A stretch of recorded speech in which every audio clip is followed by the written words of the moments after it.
Good evening, one and all.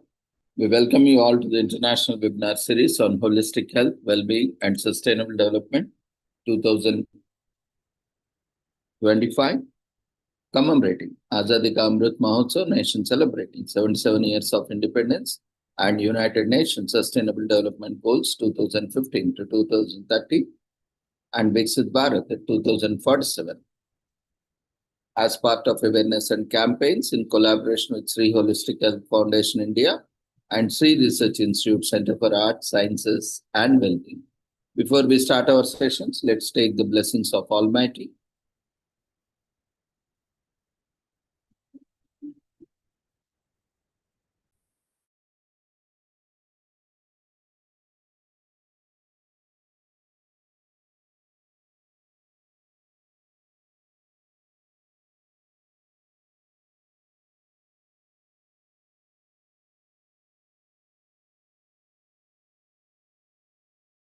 कुरुत्वं कल्याणम् आरोग्यं धनसम्पदः शुभं कुरुत्वं कल्याणम् आरोग्यं धनसम्पदः शत्रुबुद्धिविनाशाय दीपज्योतिर्नमोऽस्तुते दीपज्योतिर्नमोऽस्तुते शुभं कुरुत्वं कल्याणम् आरोग्यं धनसम्पदः शुभं कुरुत्वं कल्याणम् आरोग्यं धनसम्पदः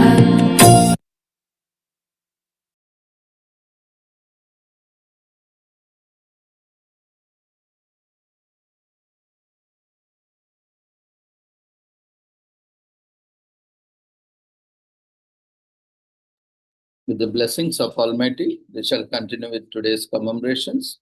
Today,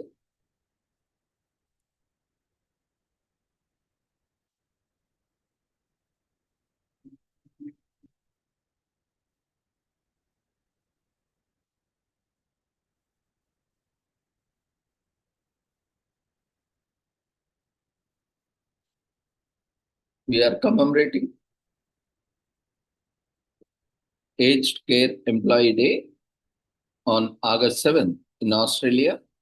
That is of August 7th of every year celebrates the workers who provide care to the elderly. It takes an extraordinary amount of skill, patience, heart to care for aged individuals living through their twilight years. Thus, the day serves as an appreciation for the nurses, care workers, drivers, chefs, cleaners, and our volunteers who are always on call to ensure that our services receive the company and the assist that they need. So, Aged Care Employee Day was announced in 2018 by Vidyan, an Australian aged care provider, as a day that pays tribute to the worker who care for seniors around this country. Putting your elderly loved ones in an aged care facility like a retirement home may not be most ideal scenario for many. One should mainly consider retirement homes if their elderly loved ones' medical needs can no longer be managed at home. However, when admitting your loved one, it is important to make sure that the facility that they are going to can provide them with the best care. This is made possible by the facility workers who are there to make sure your elderly loved one will spend their golden years in a welcoming, warm environment. So Vidyan initiated Aged Care Employee Day after observing that existing days which celebrate hospitality workers such as International Nurses Day were not sufficient to recognize the efforts of the elder care industry. This is because up to 80% of the aged care workers tend to not just be formal medical workers like nurses, but rather janitors, kitchen staff, laundry workers, and volunteers who are not professionally obliged to take care of seniors, but do so anyway out of their own volition. So the spectrum of aged care goes beyond tending to their medical needs, and the roles of these individuals help keep the care system move smoothly. So Leading Age Services Australia and Nation Aged Care Foundation helped formally proclaim Aged Care Employee Day as an official Australian day in 2019. underlining the importance of honoring these workers in guiding the country's seniors through their retirement age in a rapidly changing world. The efforts of young workers help assure that senior citizens do not feel left behind.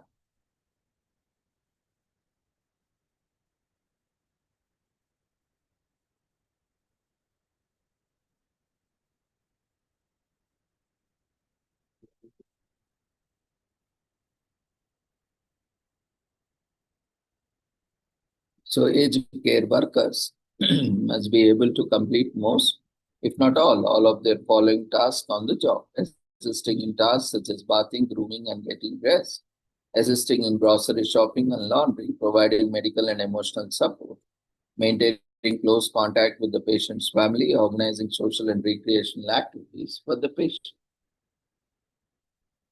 As of 2022, the average salary of formal aged care support workers in Australia is $55,400 a year or $28.41 an hour.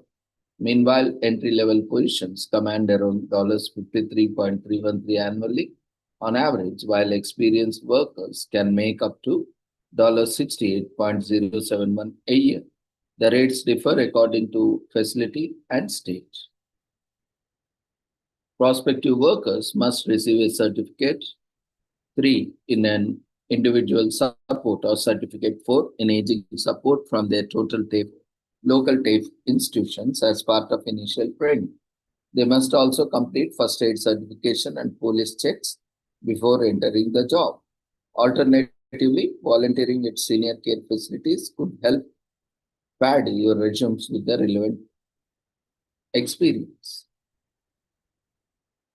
Today is also commemorated as Battle of Boyka in Colombia on August 7th of every year to commemorate the 1819 Boyka battle and its importance to South American liberation struggle.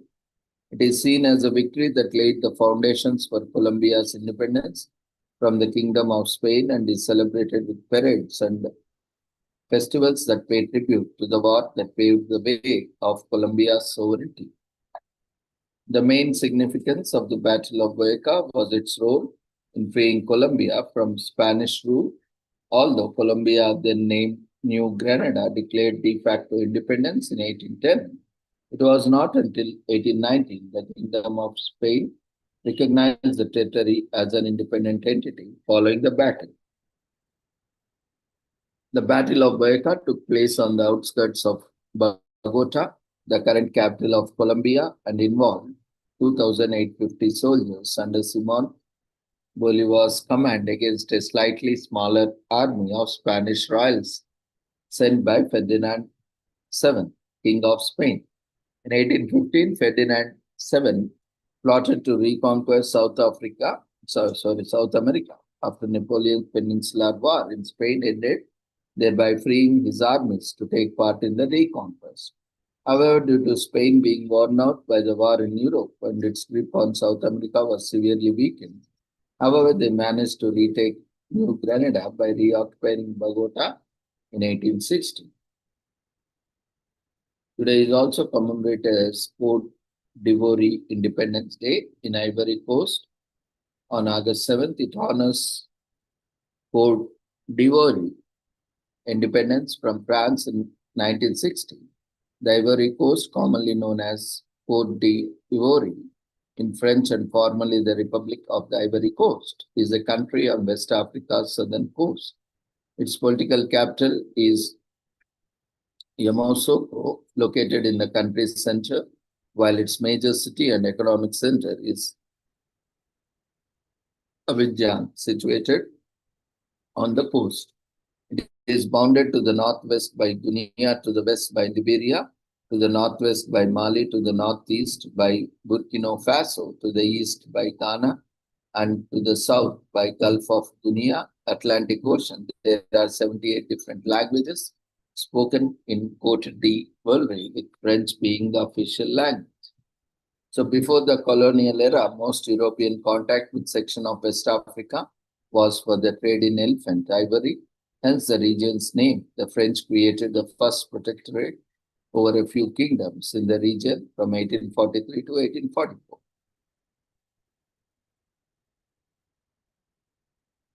On Independence Day, there are military and other parades in Yamoussoukro, the capital city, as well as many activities hosted by municipal governments. In addition to private celebrations on occasion, political street protest. There is also commemorated as Cycle to Work Day in UK on August 7th. It is a sort of a big deal as the summer gives way to fall each year. Citizens leave their car keys on the hook and grab a helmet instead so that they can mix up their morning communities. The childhood bliss of pedaling to victory doesn't have to be lost to the past with the celebration of this day. It's good for you, for the environment, and the old bike collecting dust in the garage.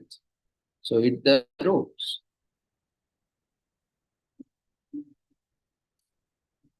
The concept of carving out one day a year to hop in, saddle, and pedal to the office originated in 1956 with the League of American Bicyclists. What began as a single day soon ballooned into an entire week, then an entire national bike month, which now occurs in the May of each year. As for the more approachable cycle to work, the United Kingdom took the idea over and really gave it a community boost in 2011. Devian started an organization based around the day. During World War II, the US, as well as many other countries, experienced a gas shortage among civilians due to high demands of active military organizations. This resulted in the stuff being rationed so that people could no longer hop in driver's seat when they needed to get somewhere. In the face of a gasoline shortage, many citizens took up walking or biking as a new fuel-free method of transportation. So in 1956, when the League of American Bicyclists established the idea, they were attempting to revive a healthier time by coaxing citizens to dust off their decade-old machines and get to pedaling. Today, cycling to work has taken on entirely different meaning as greenhouse gases damage the equanimity of its environment. Driving petroleum fueled vehicles has much graver implications. By ditching the engine and mounting the bike, people all across the world are able to come together to minimize excess waste of natural gases while also sustaining their own physical health.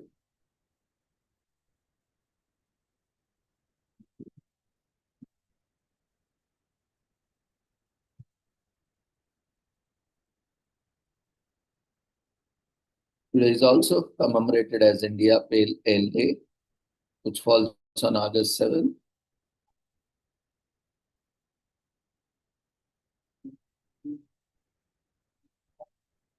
It is also commemorated as Ivory Coast Independence Day in Ivory Coast, which is celebrated annually on August 7th. It serves to commemorate country's liberation from France. The day is marked by cultural activities, lively performances, parades, and other festivities. Being a public holiday in Ivory Coast, it's a work and school-free day.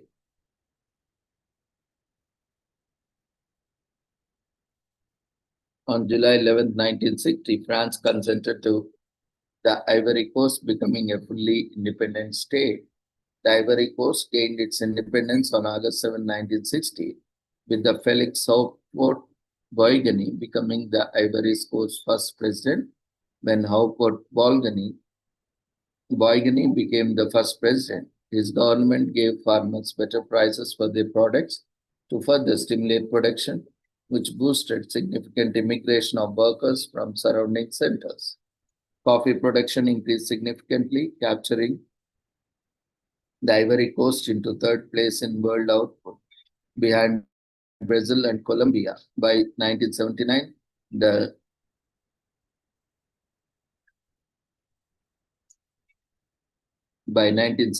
the country was the world's leading producer of cocoa. There was significant growth that followed after their independence.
So we'll be, with this, we'll stop here today, and we will continue tomorrow with the session. So we request everyone to quickly fill up the feedback form. Due to technical issues,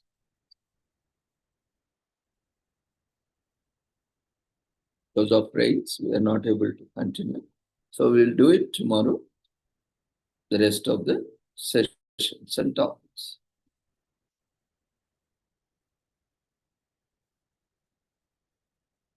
Thank you everyone for joining us, and see you all tomorrow at the same time with the same joining link. Take care. Good night.